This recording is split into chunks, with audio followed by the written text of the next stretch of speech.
بسم اللہ الرحمن الرحیم۔ السلام علیکم سامعین گرامی، بنی اسرائیل کے 99 افراد کے قاتل کی توبہ۔ بخاری اور مسلم شریف میں بنی اسرائیل کے ایک قاتل کا واقعہ نقل کیا گیا ہے۔ حضور اکرم صلی اللہ تعالی علیہ وسلم نے اللہ کے یہاں توبہ کی قبولیت سے متعلق صحابہ کرام رضوان اللہ علیہم اجمعین کے سامنے بنی اسرائیل کے ایک قاتل کا نہایت خوبصورت اور ایمان افروز واقعہ بیان فرمایا کہ بنی اسرائیل میں ایک شخص چوری، ڈکیتی اور قتل میں بہت مشہور تھا اور نہایت ہی معمولی بات پر کسی کو بھی قتل کر دیتا تھا۔ ہوتے ہوتے اس کے ہاتھ سے تقریباً 99 افراد کا قتل ہو چکا۔ اس کے بعد اس کے دل میں احساس پیدا ہوا کہ مجھے بھی تو اللہ تبارک و تعالی کے یہاں جانا ہے۔ چنانچہ یہ فکر بڑھتا رہا اور لوگوں سے معلومات کرتے ہوئے سرگراں پھرنے لگا کہ کیا میری توبہ بھی قبول ہو سکتی ہے یا نہیں۔ سامعین گرامی، کسی عالم شخص سے ملاقات کی فکر ہوئی کہ معلوم کیا جائے کہ ایسے شخص کی توبہ قبول ہو سکتی ہے یا نہیں۔ لوگوں نے ایک عابد شخص کے پاس جانے کا مشورہ دیا۔ سامعین گرامی، اس شخص نے اس عابد کے پاس جا کر مسئلہ معلوم کیا کہ کیا میری بھی توبہ قبول ہو سکتی ہے اور کیا میری مغفرت ہو سکتی ہے جبکہ میں نے 99 انسانوں کو قتل کر دیا ہے۔ تو اس عابد شخص کو مسئلہ معلوم نہیں تھا، تو اس نے اپنی عقل سے قیاس آرائی کی کہ جو آدمی 99 انسانوں کی جان مار سکتا ہے اس کی مغفرت کہاں سے ہوگی۔ چنانچہ اس نے کہہ دیا کہ تیری توبہ قبول نہیں ہوگی۔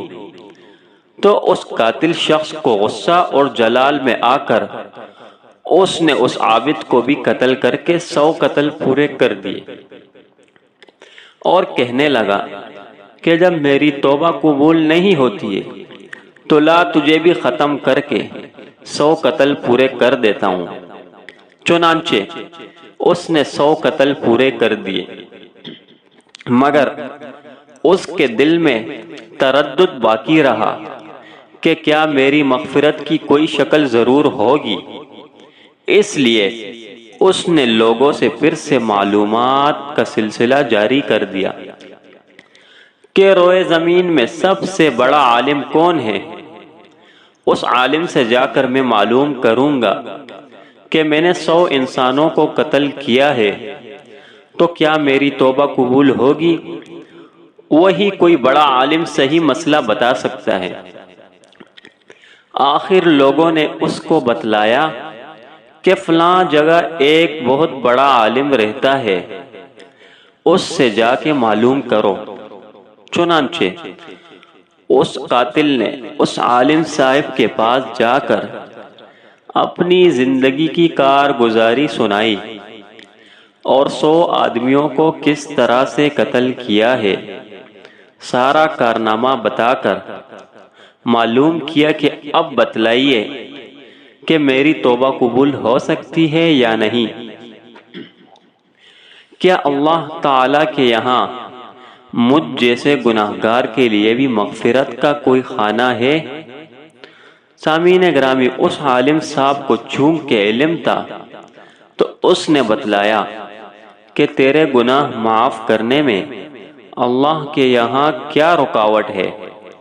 اللہ تبارک و تعالیٰ کی رحمت کا سمندر تجھ جیسے گناہگاروں کے گناہوں سے بہت بڑا اور وسیع ہے۔ چنانچہ اس عالم صاحب نے مشورہ دیا کہ تم فلاں جگہ سفر کر کے جاؤ، وہاں کچھ اللہ کے بندے رہتے ہیں، ان کا مشغلہ صرف اللہ تبارک و تعالیٰ کی عبادت ہے۔ ان کے ساتھ مل کر اللہ تبارک و تعالی کی عبادت کرو اور نادم ہو کر اپنے گناہوں کی معافی مانگو، انشاءاللہ تمہاری مغفرت ہو جائے گی۔ جب اس شخص نے آدھا رستہ طے کر لیا تو ملک الموت آ گئے اور اس قاتل شخص کی موت ہو گئی۔ اب اس کی روح لے جانے کا مسئلہ کھڑا ہوا۔ آسمانوں سے رحمت کے فرشتے بھی آئے اور عذاب الہی کے فرشتے بھی نظر آئے۔ سامعین گرامی، رحمت کے فرشتے کہنے لگے کہ اس قاتل شخص کی روح لے جانے کا حق ہم کو ہے، اس لیے کہ یہ سچے دل سے تائب ہو کر عبادت کے لیے جا رہا ہے۔ اور عذاب کے فرشتے کہنے لگے کہ اس کی روح لے جانے کا حق ہم کو ہے، اس لیے کہ اس شخص نے کبھی کوئی نیک کام نہیں کیا ہے، پوری زندگی مصیبت میں گنوا دی ہے۔ اسی دوران آسمانوں سے آدمی کی شکل میں ایک فرشتہ آیا۔ بعض روایات سے معلوم ہوتا ہے کہ یہ آنے والا فرشتہ حضرت جبرائیل امین علیہ السلام تھے۔ چنانچہ اس فرشتہ نے تشریف لا کر ان دونوں طرف کے فرشتوں کے درمیان یہ فیصلہ کیا کہ دونوں طرف کی مسافت ناپ کر کے دیکھ لو کہ جہاں سے آ رہا ہے وہاں کی مسافت قریب ہے یا جہاں جا رہا ہے وہاں کی مسافت، لہذا جہاں کی مسافت قریب ہو اس شخص کو وہاں والوں میں شمار کر دیا جائے گا۔ چنانچہ دونوں طرف کی زمین ناپ کر دیکھی گئی تو جہاں جا رہا تھا وہاں کی مسافت جہاں سے آ رہا تھا اس کے مقابل میں صرف ایک بالش قریب ہے۔ چنانچہ فیصلہ ہوا کہ مقام معصیت سے مقام عبادت صرف ایک بالش قریب ہے، اس لیے رحمت کے فرشتوں کو اس کی روح لے جانے کا حق ہوگا۔ چنانچہ اللہ تبارک و تعالی کی طرف سے اس شخص کی مغفرت کا اعلان ہو گیا۔ ایک روایت میں آتا ہے کہ حضرت قتادہ رضی اللہ تعالی عنہ فرماتے ہیں، حسن نے فرمایا کہ ہم سے یہ ذکر کیا گیا ہے کہ اس شخص کے پاس جب ملک الموت آیا تو وہ شخص سینے کے بل اس سرزمین کی طرف گھسیٹتا گیا۔ حدیث قدسی میں آتا ہے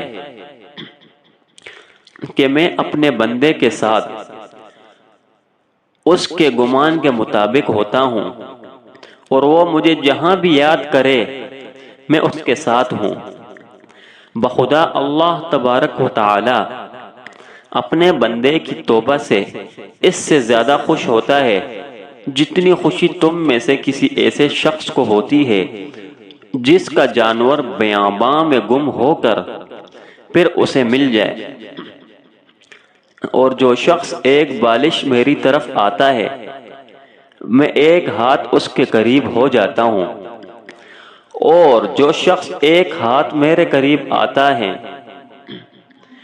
میں اس کے ایک باع یعنی پھیلائے ہوئے دونوں ہاتھوں کے درمیان کی مسافت قریب ہو جاتا ہوں، اور جب وہ میری طرف چل کر آتا ہے میں اس کی طرف دوڑ کر آتا ہوں۔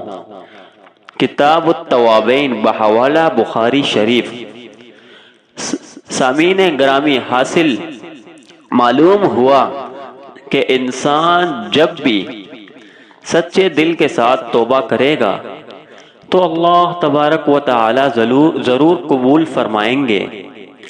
انشاءاللہ یہ واقعہ خصوصاً ان حضرات کے لیے حوصلہ افزائی اور معاونت کا سبب ہے جو کہ بڑے بڑے گناہ کر کے مایوسی کی زندگی گزار رہے ہیں، کیونکہ شیطان انہیں مایوس کرتا ہے بہرحال گناہ گاروں کو شیطان کی باتوں میں آ کر مایوس نہیں ہونا چاہیے، بلکہ اللہ کی رحمت سے اچھی امید رکھ کر بھی توبہ کے ذریعے اپنے آپ کو پاک و صاف کر لینا چاہیے۔ اللہ تبارک و تعالی